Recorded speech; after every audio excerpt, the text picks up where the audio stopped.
Israël Dupuis pour l'animation du texte cinétique.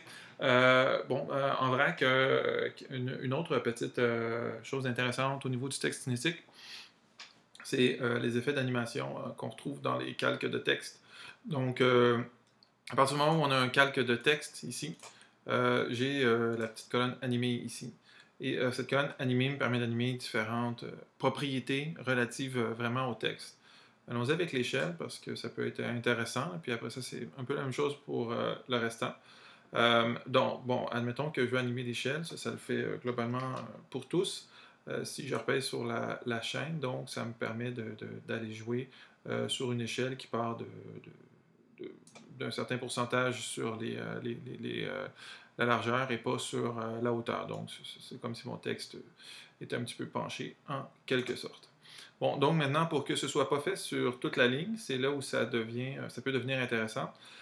C'est qu'on a le sélecteur de plage ici. D'accord, donc je vais mettre un point ici aussi. Et dans mon sélecteur de plage, donc ce que je me retrouve à faire, c'est, dans le fond, je le vois lorsque je bouge mon petit curseur ici. Ça, c'est la plage.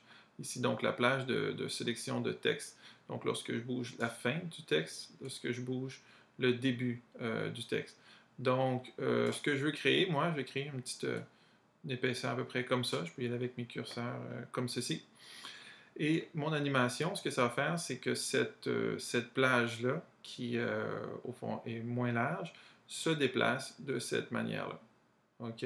Et dès lors que je mets des images clés à tout ça et que j'anime cette chose, eh bien, forcément, on a une animation. Vous voyez? Bon.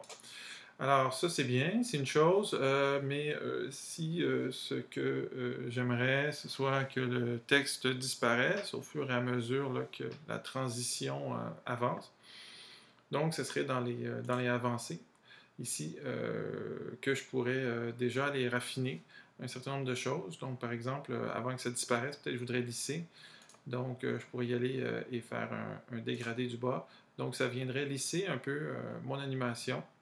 OK, de chaque côté, de sorte à ce que ça ne s'applique pas tout simplement, bêtement, on le voit que les caractères ici, c'est lissé. Certains sont penchés, d'autres le sont pas, ça fait comme un rond un peu. Bon, ensuite, pour qu'ils disparaissent vraiment, dans mon animation 1, la propriété que j'ai mis, je peux ajouter d'autres propriétés. Alors, admettons que je mets l'opacité ici, OK, et que je baisse l'opacité.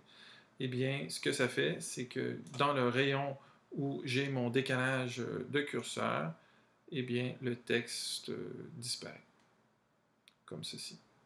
OK? Alors, c'est tout simplement de jouer avec ces propriétés-là. Après, bon, il y a plein de surprises. Hein, on va y aller avec un effet aléatoire. Tiens, ça devient aléatoire comme ça et ça part. Bon, on peut y aller avec soit des caractères ou soit des mots complets. Donc, un mot après l'autre. Bon, dans le cas de deux mots, c'est pas super intéressant, mais on imagine que dans le cas d'un texte complexe, ça pourrait être quelque chose qui pourrait être intéressant comme effet typographique.